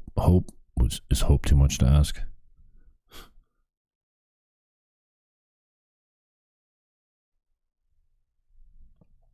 Oh, I'm long-winded this morning. 1:25. There goes my day. Anyways, how long have I been broadcasting this shit for? Come on, that's an hour ago. I'm not watching your comments, but thanks for hanging in with me. Layden, what's up? Lisa, yeah, I cut my mic by accident there. I think I talked for about I think I had a 10-minute rant, a ragey rant go. And it's always inspired by God, I think, because it's like you didn't want to hear what I said, I don't think. Layton, thanks for checking it out. Lisa, thanks for the interview. It was pretty good. And Linda, got some new friends out here too. Delaney, what's up? Yeah, so the flu season, you're right. It does. There is 2 flu seasons, right? One starts in November, one's, And so if you're saying per season, then there could be 100,000 deaths a year for the flu, but I think it's around 50, 60. I think like a bad year for the flu is like 65,000 deaths in the States, obviously. So even if we said 50, then that shows you the multiplication factor. So originally I said this was going to be flu times 2, and probably it is if you had accurate numbers of actual deaths, because we know that deaths have been padded with people that are dying from other things. It's been reported by the CDC, the Ontario government. Everyone's admitted to padding the stats on deaths because, I don't know why, but people that are dying in car accidents, if they had COVID, go down as a COVID death. That's, what the hell? Like, seriously. I don't consider myself all that super intelligent, but I'm intellectually curious. But what the hell are we including people that die in car crashes if they test positive for, like, why? Seriously. Oh, boy. Maybe I'll do another show later. I want to go and find that Jagmeet Singh thing, but I haven't been, who cares? Forget Jagmeet. I don't really care what he said, because his master just said it for us. Muriel, thanks for hanging in earlier. Haskell, what's up? It's been a while. Lockhart. Lockhart is a good friend of mine since high school. I'd like to tell you a story about Lockhart, but I probably should get permission to do that. I've told the story, I just didn't tell who I was with before. Regarding New Year's a couple years ago. Regular listeners don't know what I'm talking about. Jim Fannin, really? Is his name Donald? So this is an example of a good friend of mine that I love.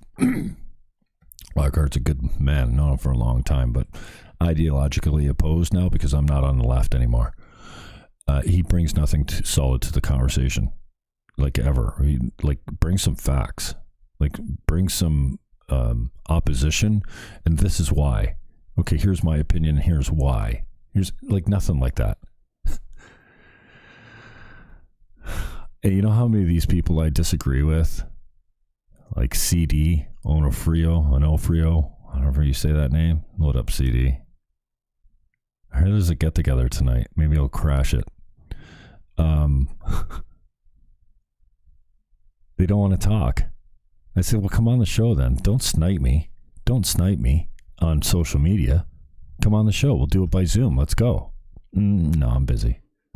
Okay. So you just want to snipe with no facts and your opinions flailing all over the place. And you want to come on the show and talk like a man one-on-one? No. Okay. It's tough to get the lefties to come on. I used to be a lefty. I can argue all the political points from the left. I did it 10 times.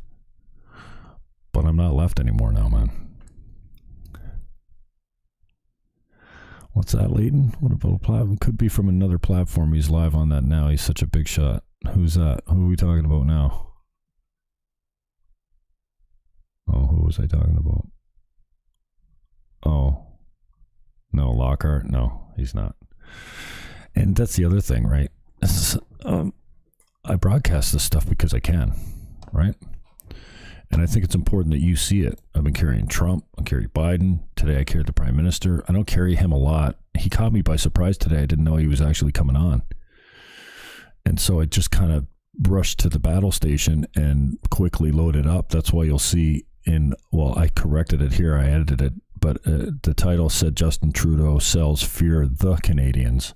So on Twitter, Twitch, DLive, YouTube, I can't change that title, but I can do it out here. So I edited it to make me look like I'm not a complete idiot or incompetent or suffer from spelling mistakes or typing errors or proofreading. It's more like it. So I carried the whole Trump press conference yesterday. I was carrying all his coronavirus updates not because I love Trump, but because I thought it was incredibly accessible. Like I don't know of another more accessible politician that's ever been that we've ever had ever. And so I thought it was cool that he was coming out there and doing like what's up with my video? I'm watching on Facebook and it seems to be glitching. It's not glitching on my... Oh, yeah, it's glitching on the TV. Let's see if we can get a new feed here. What do we got? We got Fox? Oh, fuck. Here's Andrew Cuomo. And it violates your constitutional duty. My next guest says, guess what? He is actually not going to enforce the governor's limits on social gatherings.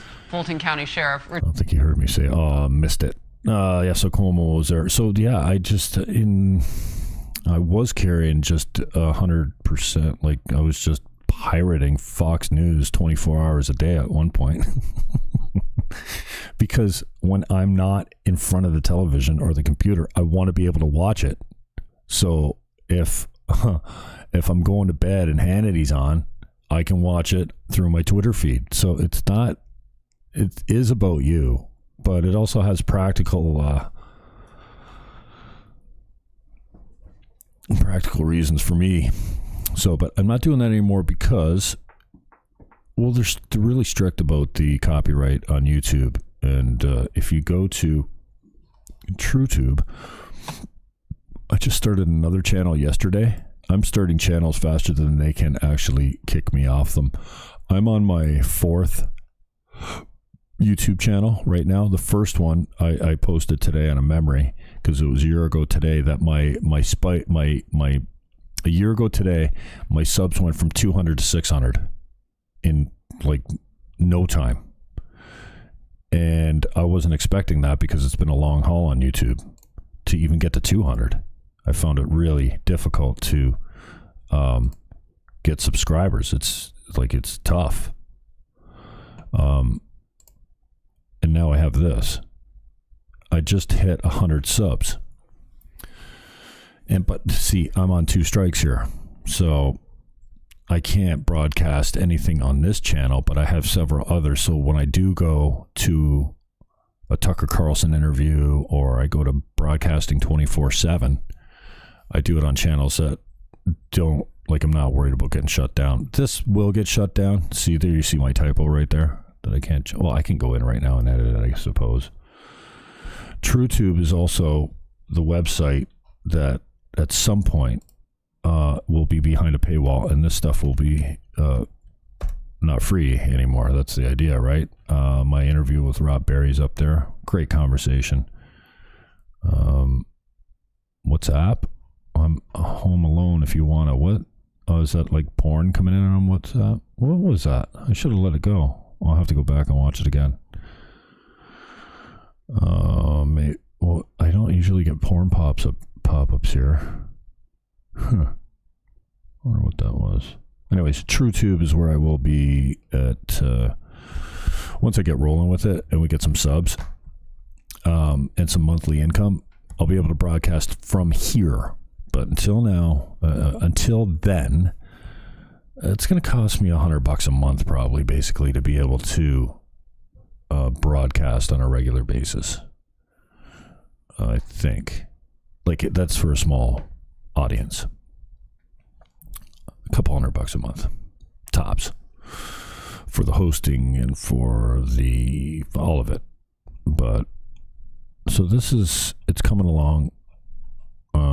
But this, oh, see, I just got another pop-up. Where's that? This is on my website. Try your luck. I'm getting spam on my website. That can't be right. It's not on here. Oh, I bet you it is. Somebody's fucking spamming my site. All right, well, emergency. Web guy. I'm getting spammed on my site. Where's my web guy? Check the site out. I seem to have some spam pop-ups. I don't usually dictate to my phone. How do I dictate? But what the fuck, dude? What's this? Try your luck. Try your luck. Here's how I try my luck. I shut the window. Go to TrueTube. We're broadcasting there live now. This was, hey, why don't I play you something?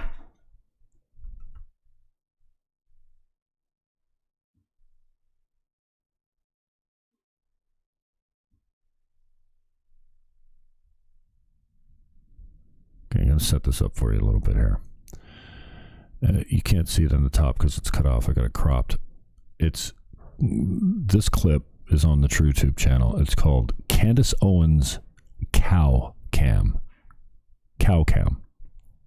Cow Cam. Like if you were to put a camera on a cow, this would be the Candace Owens Cow Cam. And I've edited it only for close-ups and length. Like this is actually from an interview. It's not my footage. I ripped it. All right. Let's see if we can play this. Say that I object strenuously to your use of the word hilarious.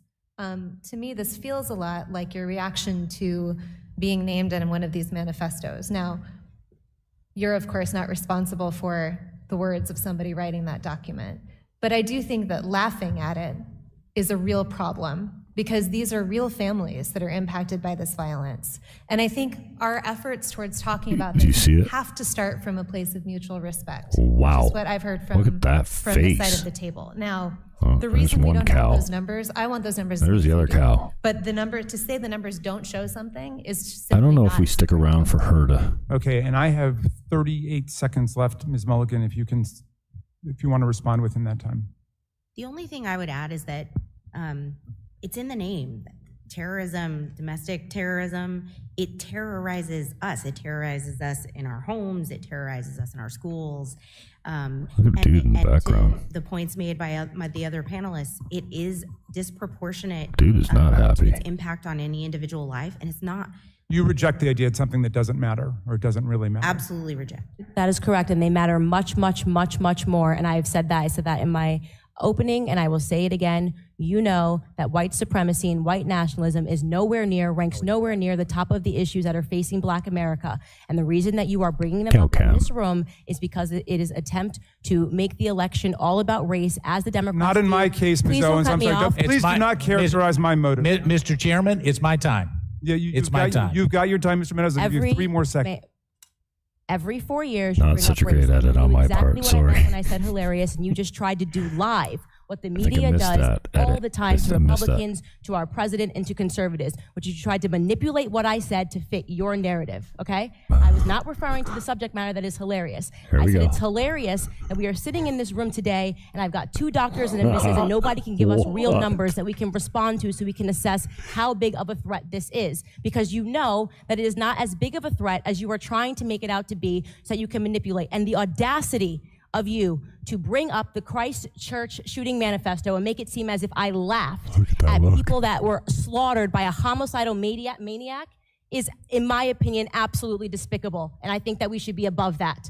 To try to assign reality or any meaning to a homicidal maniac writing a manifesto, which, by the way, let the record show, also stated Spyro the Dragon, the child's cartoon, as a source of inspiration. He also cited Nelson Mandela as a source of information. I don't think that Nelson Mandela has inspired mass shootings. You can correct me if you think I'm wrong.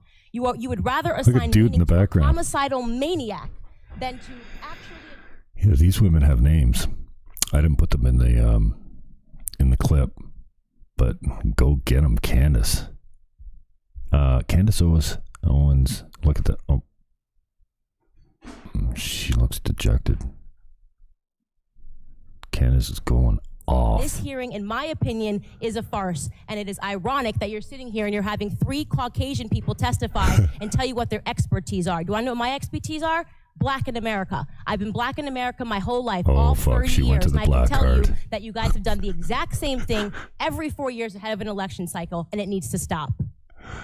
Oh shit, she went to the black card. That's my kryptonite. That and being blonde, privileged, white woman. Yeah, I take exception to you saying it's hilarious. Candace Owens is solid. Anyway, I gotta fucking go start my day. I wasn't planning on being out here, and I'll probably come back later and do this all over again. And then make sure that my mic is on. Oh, my mic's on right now. That's good. Here's some more Fox News. Ilhan Omar. Oh, yeah, that's right. Just keep buying them off. This is socialism. Break everyone. Make them bankrupt. Make them need the government. And then buy their votes with your support payments. Fuck. Oh, it's a sad day. Dark days. Talking to a friend of mine in the States. I won't say where. And she's not doing good. I've never met this woman, and she's the only. Do I know her? I guess I do. So she's the only person I know that got COVID. So I guess I do, quote, air quotes, know someone that got COVID. It fucked her up bad. Badly, I guess is the correct grammar. My grandmother would correct me. Yeah. And it's still messing with her.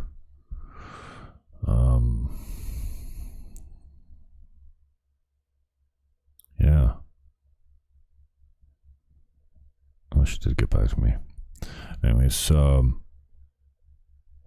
wouldn't wish it on anyone, but keep your hands clean. Don't share utensils. Don't share the joint. Don't share the vape. And I have a way of making sure that I don't put those things in my mouth. I don't drink out of other people's bottles. When they use my glass or when they drink out of my bottle, it's done. It's yours. I'm not going back to it. It's just like I'm conscious way before this started because I don't like getting sick. It's got nothing to do with the flu. Oh, cow cam.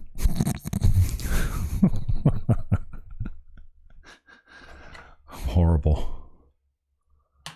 That's what else we got here? We got some Canadian stuff. Okay, so this is all we have to promote in the media is new cases. Okay? You know why new cases should not be the focus? 1, because it's fear-mongering. 2, it's not an accurate assessment of where we're at. deaths are, I guess it's an accurate assessment of how fast it's moving through the community or how fast we're attaining, what do they call it? Herd immunity. New deaths in Canada. They are 150 to 50. Basically, them up. They're a third. Even if you want to call it a half, with double the infections, 2K over here, 4K over here, we're doing a better job. You can't control this thing. You know, Trudeau says, "Oh, we got to control it." You can't control it any more than you can control the common cold. People are going to transmit it because they're human. There's not fucking ending their life and going in lockdown. It's not. Even the WHO is now saying lockdowns are ineffective. What the fuck? Oh, man. Anyway, I got to get out of here. I think I'll come back later, do an extended version on this because, well, I started and stopped, and we didn't even get into Dr. Tim or fucking Haiju or anything like that. I'm going to summarize.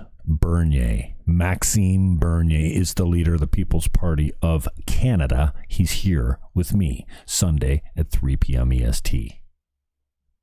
Justin Trudeau will support all the restrictions on your liberties levied by your local government. He's only too happy to do so, and he said so live on this feed. You can rewind if you're on Facebook and rewatch it. I'm going to rewatch it and come back with some more solid commentary. If I think Trudeau put women in the vulnerable section, they're not, and you shouldn't. And stop, please. It's disrespectful to women.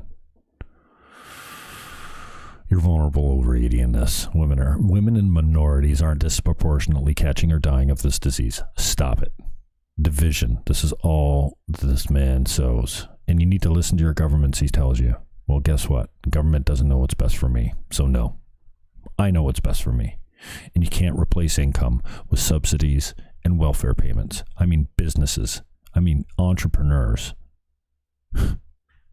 And ranking losses is stupid.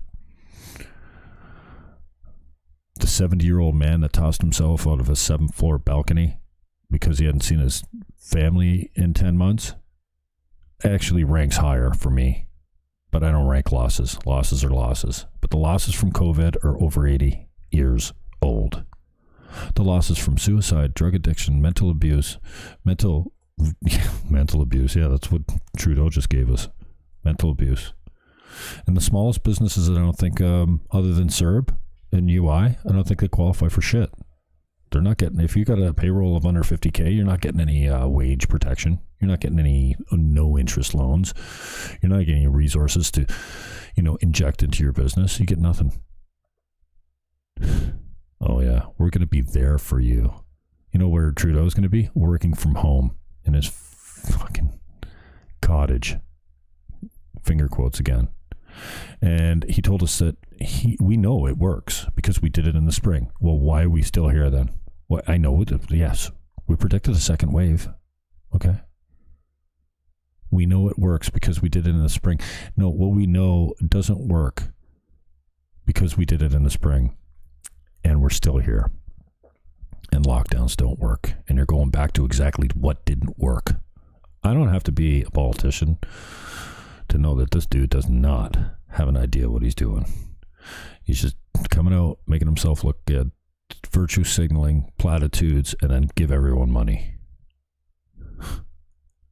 The whispering fearmonger, sowing division. You can't control the virus. Stop blaming people that go visit their loved ones or don't wear masks. You evil, whispering, globalist fool. Take Dr. Tim and Patty Haiju and go far away. Long walk, short pier. Oh, who's this?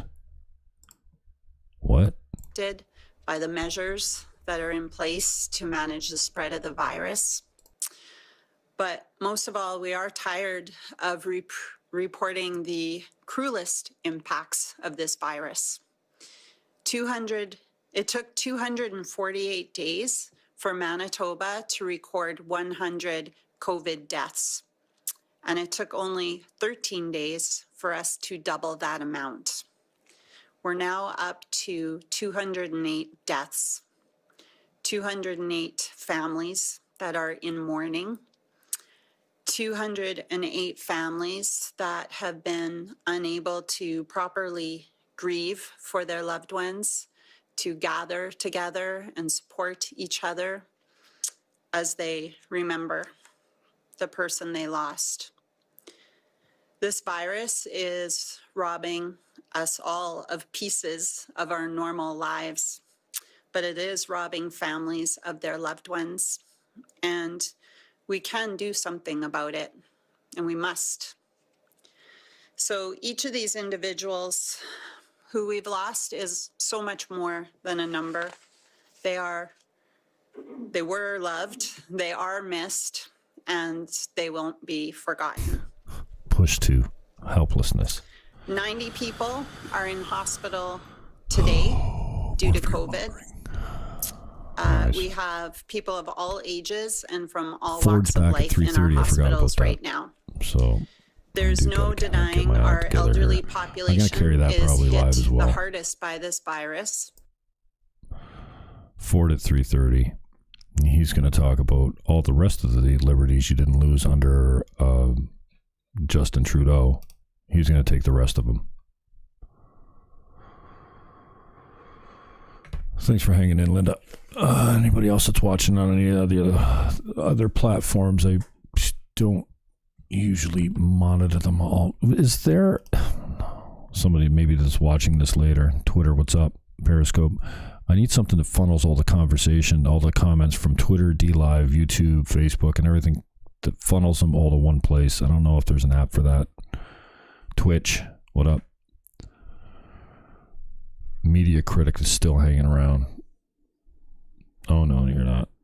Thanks for watching, Media Critic. Even though I'm spewing bullshit, you came to watch it. Oh, maybe I tricked you into it by the title here and the video that I got going. So that's fair. Honest criticism is welcome. All right, I gotta go. This is way past my bedtime.